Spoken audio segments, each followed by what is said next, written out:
YouTube,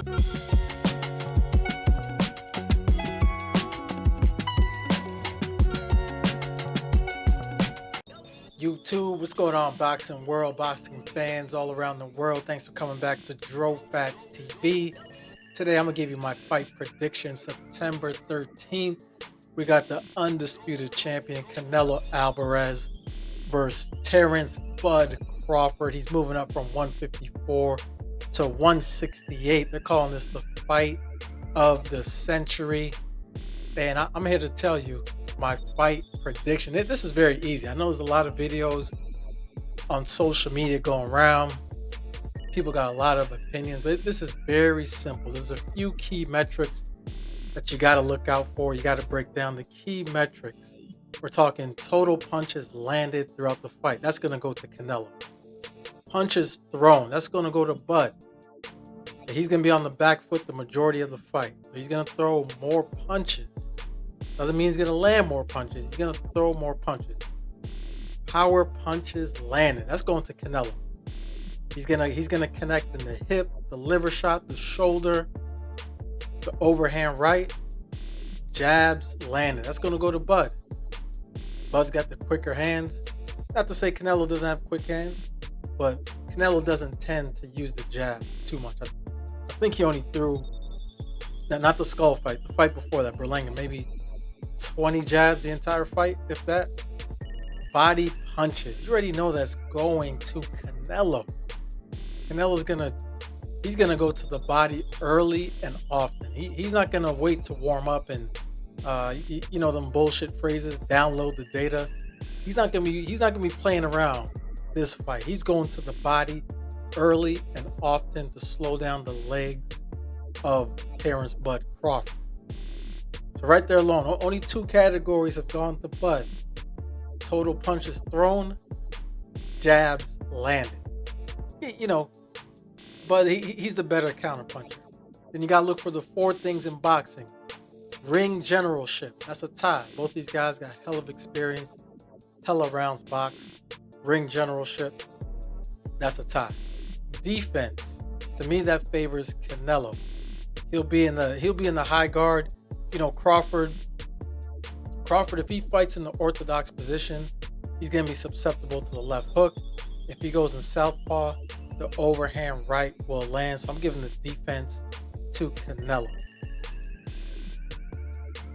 Effective aggressiveness. That's going to Canelo. He's gonna be the big stepper in this fight. He's stepping to Bud the entire fight. Effective aggressiveness goes to Canelo. Clean and effective punches.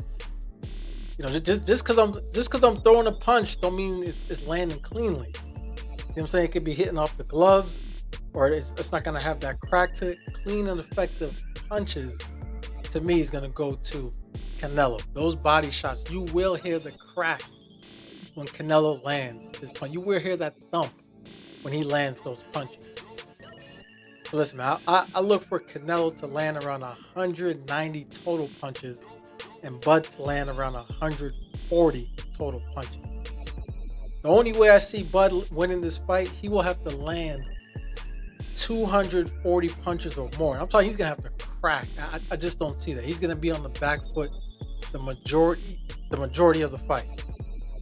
There's no way Canelo's going to be stepping to him the whole fight. There's no way he's going to land more total punches. Like I said earlier, he's going to throw more punches. He's not going to land more punches. With that being said, you know, Canelo will drop Bud with the body shot. I don't know what round, but I got a feeling he's going to go to the body early and often. He's going to drop Bud with the body shot. But he won't win via KO or TKO.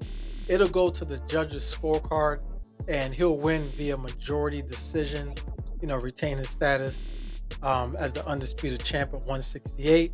You know, Bud afterwards, he's going to retire. You know, daring to be great. You know, that overused phrase the boxing community throws around. He was daring to be great. But I could see Bud fighting, you know, Christian Mbilli. You know, he's on the undercard. I could see that fight happening. He's definitely not going to fight Pacheco. Could he fight Hamza Faraz? Possibly. He's definitely not going to fight David Benavidez. So we could forget about that fight. He's not going to fight Benavidez. Will he spin the block and fight Jake Paul? Now remember, this fight's September 13th. Jake Paul versus Tank is November 14th. Don't be surprised if he's in attendance at that fight, which will be in the ATL. Is possible. It's possible. When we saw Jake Paul in attendance at the Tank Lamont Roach fight, I didn't think they'd be fighting right about now. Just say the guy, he's in the boxing world. He's got his own promotional company. He's at the fight, and here we are. They're set to fight in November. So if we see Canelo at the Tank Jake Paul fight, it's possible he does fight Jake Paul next, early next year. Listen, man, the casuals like this type of shit, man.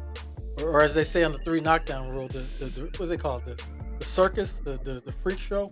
They like this. They like these type of fights. People like these type of fights. These exhibitions, man. Tank, Jake Paul, Canelo, people like this stuff, man. The purists, we got to get over it. We got to get over it. There's no time to complain. But this is just how I see the boxing world. Like I said earlier, I got Canelo winning via majority decision.